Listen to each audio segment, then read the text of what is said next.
Your communication hub and literary arts center of Isabela. English Academy. An analogy describes the relationship between words. Subject, verb, or teacher. One hand. English Academy.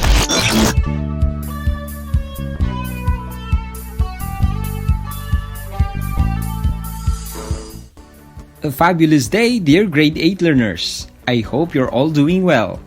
Let's continue having some fun learning in your English 8 journey through Radyo Eskwela sa Isabela.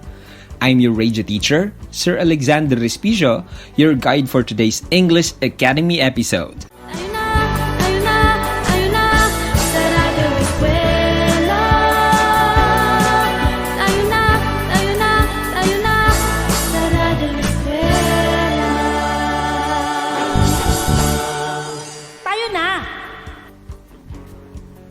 Before we start, make sure that you already have your paper, ballpen, module, and other learning materials with you. You may also grab some drinks and healthy food for your Thomas delight. That will surely energize you for today's session. Will that be okay?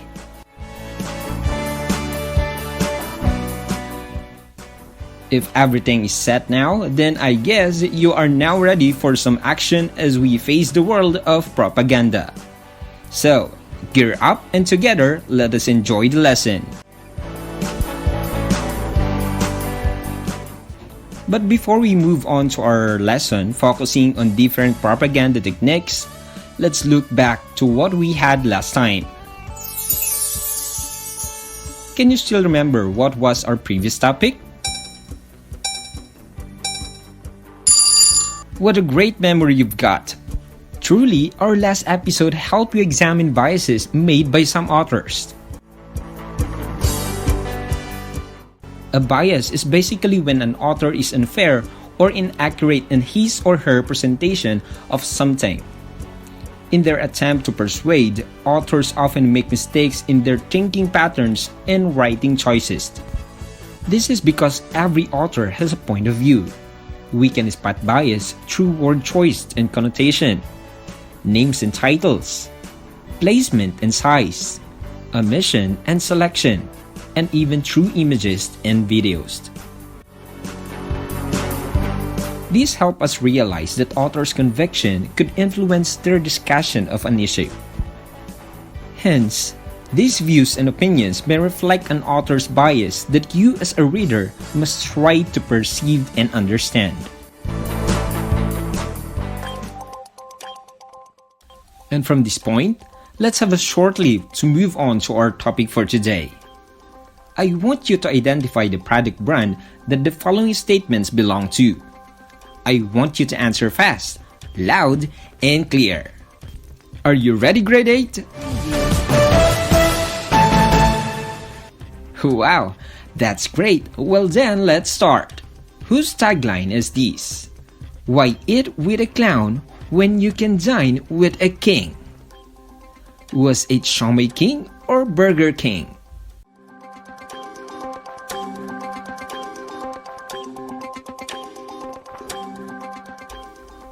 You've got it right. The tagline is used by a popular burger in the city, Burger King. Let's move on to the next slogan. Here it is, so listen intently. Making great things possible. Is it smart or globe?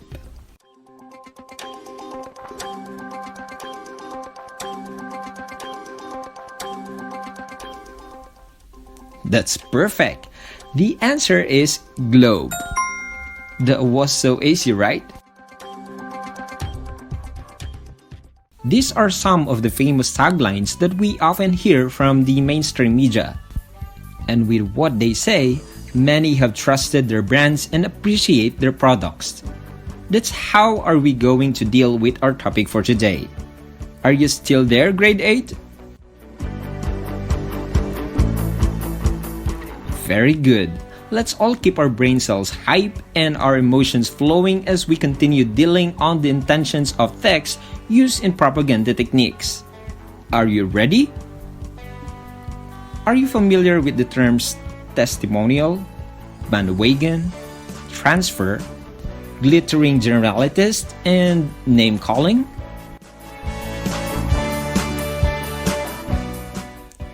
All the words that I have mentioned are all associated with our topic.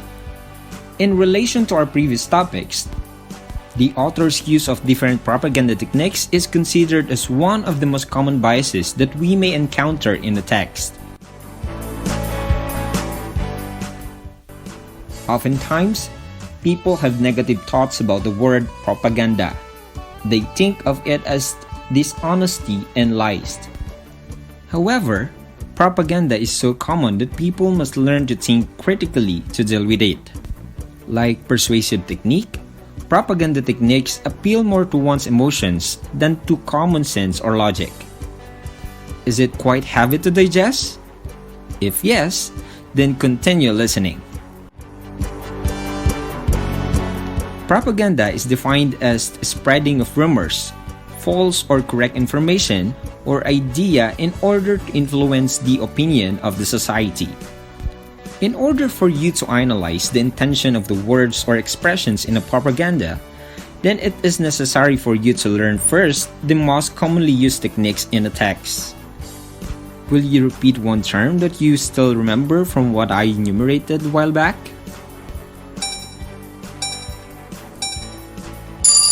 Alright, these are testimonial, bandwagon, transfer, glittering generalist, and name calling.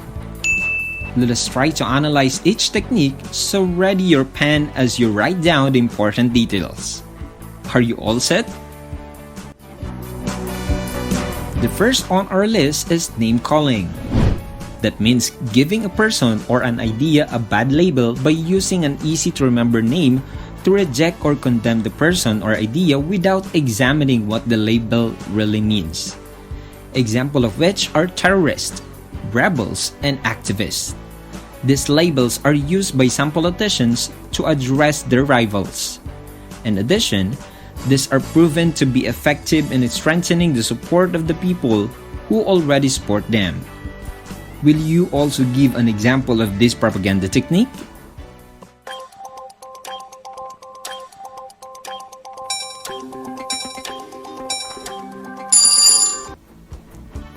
That's great!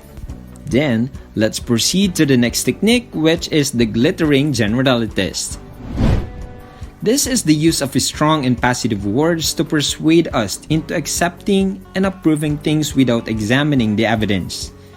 A clear example of this is the most notable statement that our president delivered during his campaign, which was, "Change is coming."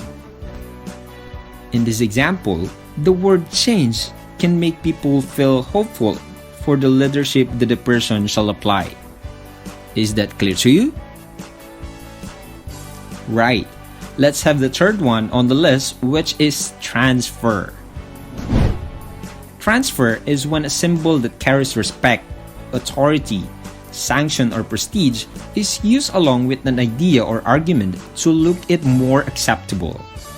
This method is also called guilt or virtue by association. For example, is the use of Philippine flag of a university seal.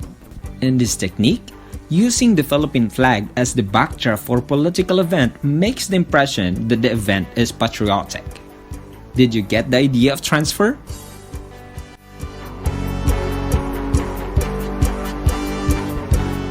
The fourth technique is testimonial. It is used when a respected celebrity or alternatively someone generally hated claims that an idea or product is good or bad. One example is when a famous beauty queen gives her positive reviews about a beauty project. Of course, since she is a beauty queen, then people will easily believe that she is using the product. Have you already encountered this type of propaganda? I'm sure you do. Then let's proceed to the fifth technique, which is bandwagon. This common propaganda method is used when the speaker makes an appeal that everyone else is doing it, and so should you. Let's take this example. Marlon is not a fan of social media because he prefers to have a face-to-face conversation. However, most of Marlon's friends have joined social media sites, so Marlon decided to create an account as well. The bandwagon effect is when a person, which is evident in this example, starts doing something because everybody else seems to be doing it. Have you also experienced being a victim of bandwagon?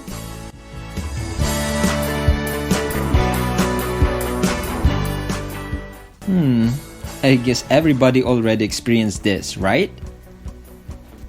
Then, we also have the sixth propaganda technique, which is scapegoat, wherein this transfers the blame to one person or group without investigating the complexities of the issue. One clear example is this situation that we are having now. Juan de la Cruz didn't practice social distancing and wearing of masks, so he got infected of the virus.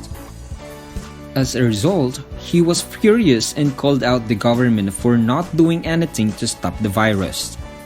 The person in this example is avoiding personal responsibility by blaming the government of his actions.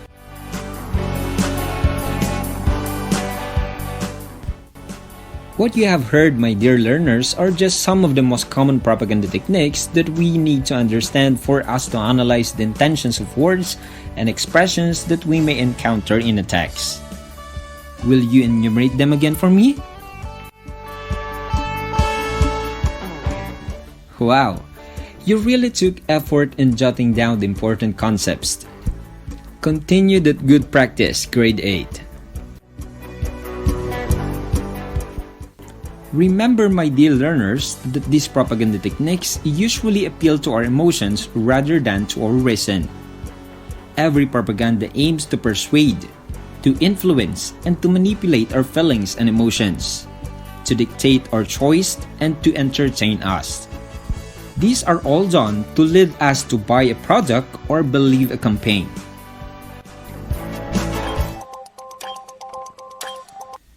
To help us understand our topic better, listen to some lines that I will be sharing, and together, let us try to identify its intention. Are you ready? Let's have the statement. One of the reasons why he gets sick is because he's an alcoholic. I'll repeat. One of the reasons why he gets sick is because he's an alcoholic. The word alcoholic is an example of name calling. This is where we can attribute the person's sickness, since it indicates a negative word used to address a person who can't live without alcohol. From this statement, we may feel differently towards the person who is sick depending on the reason provided. Some may pity the person, while some may curse him for drinking a lot. How about you, my dear learners? How would you analyze the effect of the word alcoholism?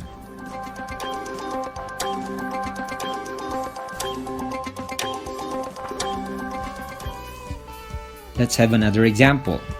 Maria, without reading the whole caption, liked a post that has liked by most of her friends.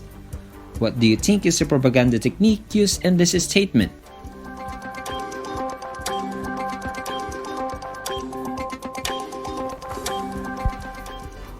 Correct.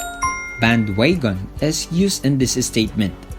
The words that serve as our clue is the phrase that is liked by most of her friends. Maria liked the post because it's what the majority did. But Maria may or may not like the content of the said post. So, how propaganda techniques work? Aside from texts, we also encounter these propaganda techniques present in various advertisements, both aired from TV and radio or streamed in social media sites. The technique used by the writer or author greatly affects how we view, believe, or feel. These are baits to catch clients to hide products' real intentions. We can also use the tagline, slogan, panwords, statistics, and testimonies to better analyze its intention. In order for you to be ready with the final task, let me enumerate the propaganda techniques that we have discussed. These are testimonial, bandwagon, transfer, glittering generalities, and name calling. These are the things that we should identify to be able to sense or to analyze the intention of a propaganda. And as we analyze, we can look for tagline, slogan, panwords, statistics, and testimonies. So what are the purpose of propaganda again? Correct. It aims to persuade, to influence, to dictate, and to entertain. You surely learn fast. Now I think you're set for our final task. So now, get your activity notebook and pen.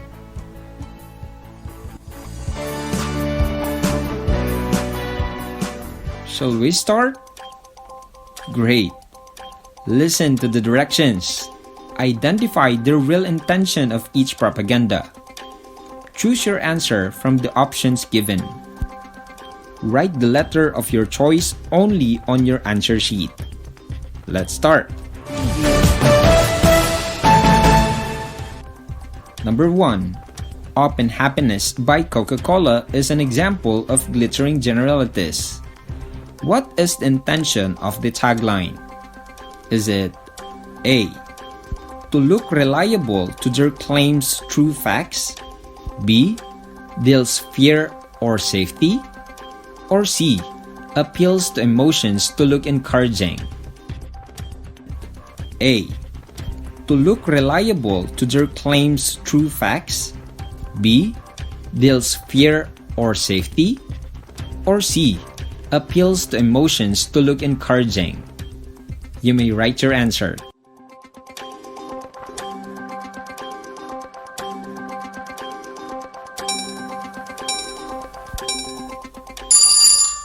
Number 2. Amica, a US insurance advertisement says, "We make our customers' problem our problem." What message is conveyed? Is it A. Appeals to emotions to look encouraging? B. Deals first or safety to create compelling force? Or C.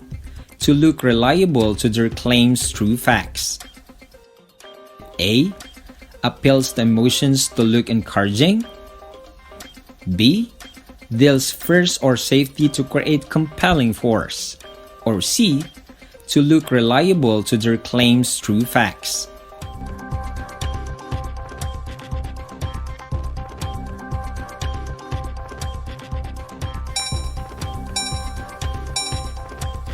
Number 3.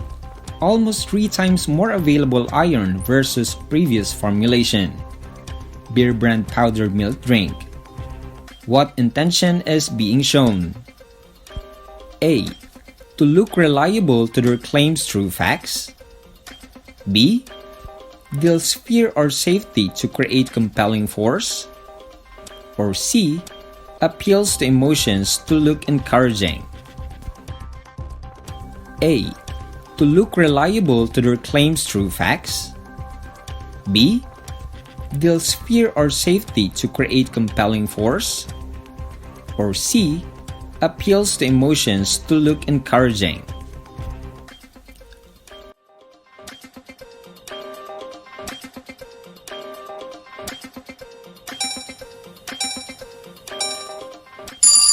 I hope you are all done answering. Listen to the answers. Number 1.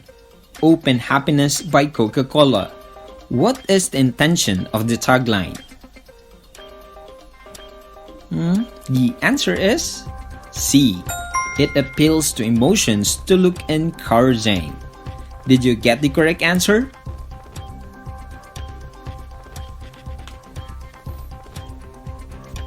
I know you nailed this. The answer for number 2 is B. The tagline deals fear or safety to create compelling force. Did you get the correct answer? That's great. Let's move on to number 3. What intention is being shown? Superb. The answer is A. The line was made to make the product looks reliable through their claims supported by facts.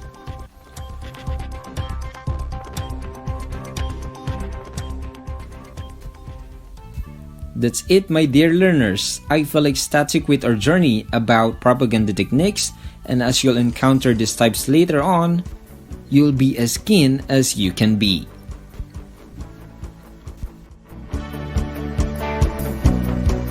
I hope you learned a lot and you will truly apply these concepts in your daily life.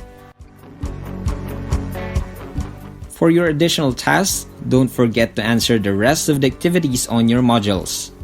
Read the directions carefully and answer what is asked. If you have queries and concerns, please do not hesitate to send it to your subject teachers.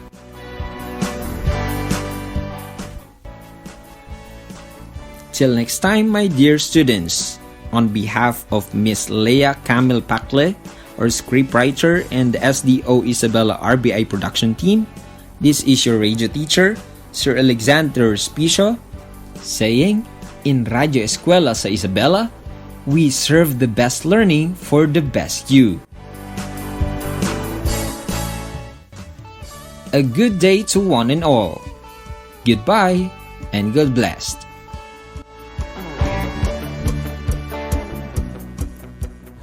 Halina't matuto, gamit ang ating radyo.